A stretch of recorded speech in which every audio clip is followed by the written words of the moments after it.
Hola, hablar sobre el papel de la creación de las empresas paraestatales productoras de bienes intermedios de capital para el sector agropecuario, factores impulso tanto de política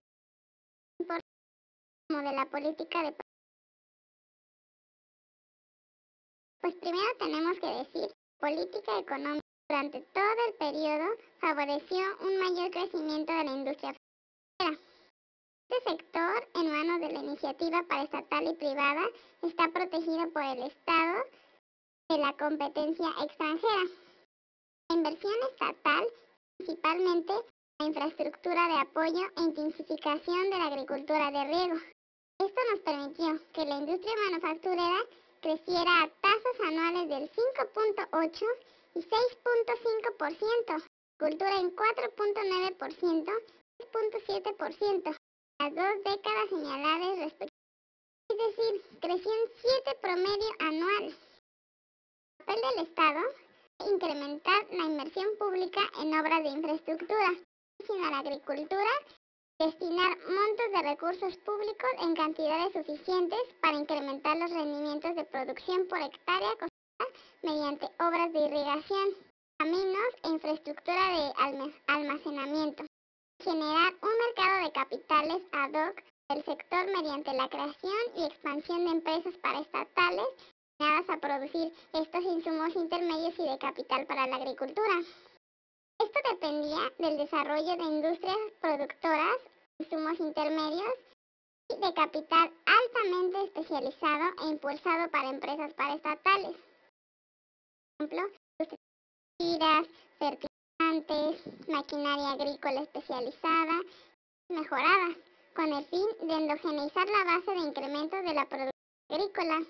Conforme avanzó el proceso de sustitución de importaciones, la producción de los principales insumos agrícolas se orientó, por ejemplo, a la demanda del polo capitalista avanzado de la agricultura mexicana. La oferta de dichos insumos no se adecuara a las necesidades reales de la mayoría de los productores. De esta forma, las demandas potenciales no se satisfacieron y con ello el desarrollo de este segmento del sector industrial encontró límites estructurales, tanto por el lado de la oferta potencial como del lado de la demanda efectiva, las cuales se subsanaron gracias a las erogaciones del Estado y bajos intereses en los créditos para apoyar la venta de insumos y bienes de capital. Las causas del fracaso de la consolidación de estas empresas estatales productoras de insumos intermedios dieron a varias cosas. Por ejemplo, los precios de los insumos y bienes de capital que se habían destinado al sector agrícola fijados por muy debajo de los precios internacionales, que básicamente la estrategia de desarrollo de estas industrias consistió en otorgar subsidios por parte del Estado para el desarrollo y la consolidación de plantas industriales que producían estos bienes. Estaba centralizada en empresas únicas, poco numerosas, que ostentaban la exclusividad de esta oferta y condicionaban mediante distintos medios la demanda agrícola de insumos y bienes de capital. Es por eso también fracasó esta consolidación.